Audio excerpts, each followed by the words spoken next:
Gerson Martínez, seudónimo de Manuel Orlando Quinteros Aguilar, político salvadoreño que se formó en la lucha armada del FMLN durante la Guerra Civil Salvadoreña, donde militó en las Fuerzas Populares de Liberación, FPL.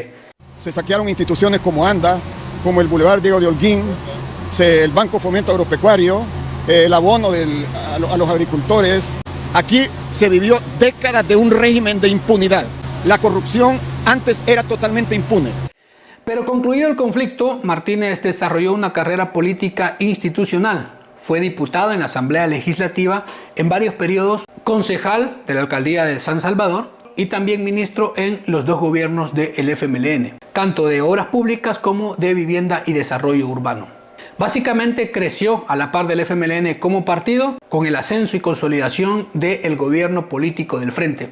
Cuando Gerson Martínez era ministro, sucedió la construcción y la implementación de el SITRANS, Sistema Integrado de Transporte del Área Metropolitana de San Salvador. Fue presentado como uno de los proyectos de movilidad urbana más ambiciosos del país, impulsado durante los gobiernos del Frente como una solución moderna al caos del transporte público. Sin embargo, desde su diseño y ejecución, la obra estuvo marcada por decisiones polémicas, concesiones cuestionadas y un alto costo económico y político que, con el tiempo, terminaría convirtiéndose en uno de los casos más emblemáticos de irregularidades en infraestructura pública. Así, la situación se tornó muy turbia y oscura para octubre del año 2018. Deberán devolver al Estado $2.3 millones por orden de la Cámara Segundo de la Primera Instancia, tras conocer el peritaje técnico que concluyó que no hubo control sobre la calidad de materiales ni la ejecución de proyectos de construcción del Sistema Integrado de Transporte.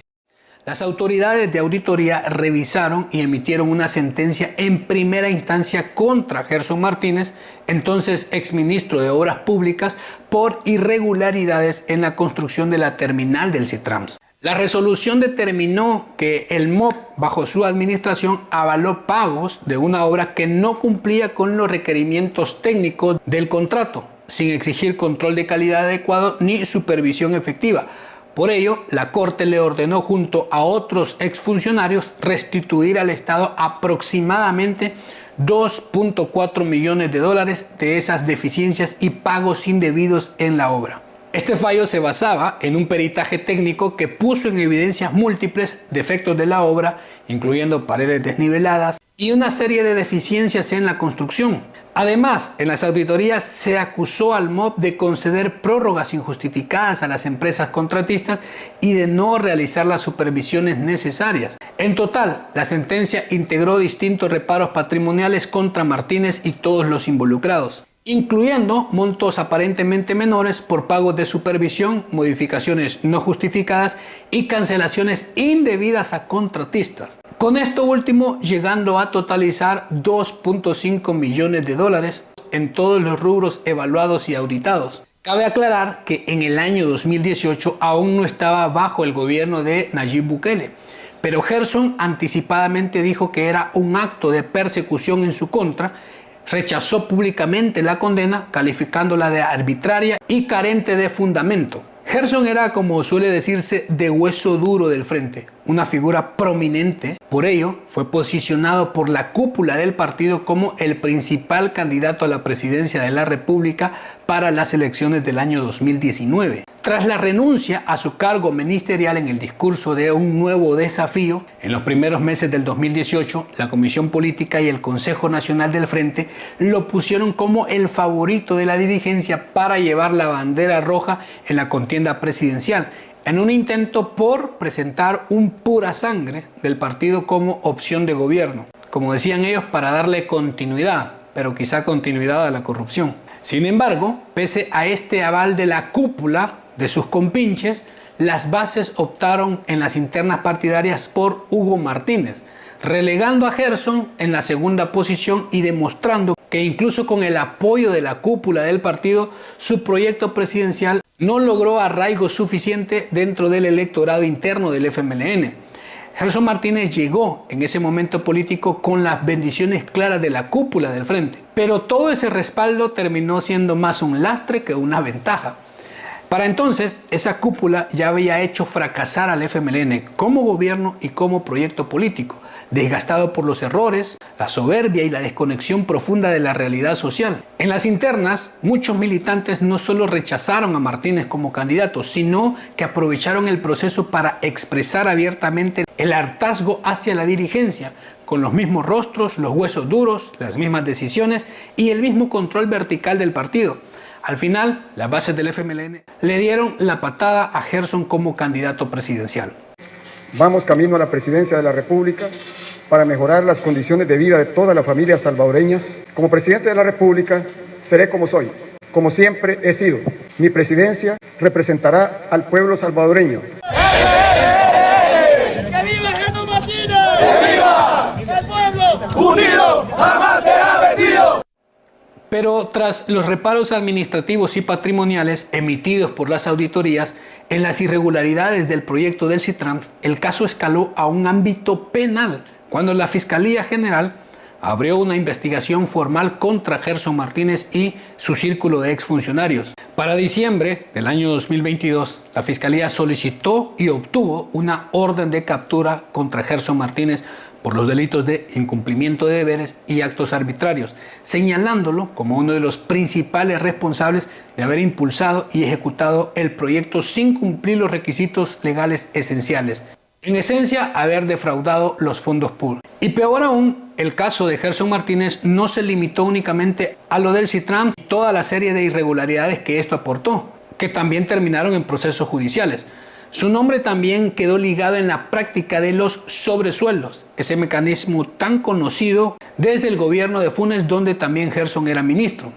Según señalamientos de la Fiscalía y reportes periodísticos, Martínez habría recibido hasta $290,000 en pagos por sobresueldos. Todo esto fuera al margen de su salario como ministro, una forma de remuneración ilícita que contradecía de raíz cualquier discurso de austeridad o transparencia. Así, la imagen cuidadosamente construida de el albañil del pueblo se desmoronaba cuando se observaba el costo real de esa narrativa. Un funcionario que hablaba de servir a la gente, pero cuyo servicio resultaba extraordinariamente caro para el Estado. Movimos la economía nacional, generamos miles de empleos. El Salvador ya no es el país más vulnerable del mundo. He cumplido la misión encomendada, pero sé que hay mucho más que hacer. Agradezco la oportunidad de servir. Entre megaproyectos cuestionados y sobres manchados de discrecionalidad sobre sueldos, la retórica popular terminó chocando con la práctica del poder indistinguible de la corrupción que se decía combatir. La secuencia fue, cuando menos, reveladora. Gerson Martínez salió del país justo cuando la Fiscalía avanzaba en la gestión de su orden de captura, como si alguien hubiera tocado el timbre a tiempo, dando un aviso. Poco después solicitó asilo en México, un trámite que le fue concedido con notable rapidez, mientras en El Salvador su nombre ya figuraba en procesos de corrupción en los tribunales. Y desde México, Gerson Martínez adoptó el libreto conocido, alegar persecución política para quitarse la culpa de los señalamientos de los hechos y evadir la justicia. Así, el exministro que prometía obras para el pueblo terminó convirtiéndose en prófugo por corrupción, protegido por el discurso ideológico y la distancia geográfica, confirmando que cuando el expediente pesa más que la consigna, la revolución suele tener salida aérea a otro país. Refugiado en México se encuentra el exministro de Obras Públicas Gerson Martínez, tras ser acusado de enriquecimiento ilícito y lavado de dinero y activos por un monto que asciende a $290,000. El exfuncionario recibió ese estatus por persecución política. El gobierno mexicano, resolución oficial, que el señor Gerson Martínez es un perseguido político en El Salvador. Y México terminó convirtiéndose en refugio recurrente de varios cuadros del FMLN cuando comenzaron a acumularse investigaciones fiscales, procesos de probidad y señalamientos por corrupción en El Salvador. En ese contexto, el caso de Gerson sobresale con especial fuerza. No se trataba de un cuadro secundario, sino de un perfil bendecido por la cúpula para intentar prolongar el control del partido en el poder. Sin embargo, esa misma dirigencia ya estaba políticamente agotada, muerta, y en las internas les quedó claro que ni su propia militancia quería más candidatos impuestos y mucho menos a Gerson Martínez. Así pasó del intento presidencial al rechazo interno y de ahí a convertirse en investigado por corrupción con condenas administrativas y patrimoniales y huyendo de manera express a pedir asilo hasta México. Muy lejos de los tribunales del país, un desenlace que resume el colapso del proyecto. Expulsados en las urnas, cuestionados por la justicia y buscando asilo en otros países para evitar enfrentar la justicia en el país. Desde el extranjero, Gerson Martínez ha optado por un libreto muy conocido: criticar al gobierno actual, decir que es la dictadura y presentarse, autoproclamarse como perseguido político, atribuyendo sus problemas judiciales a el gobierno actual.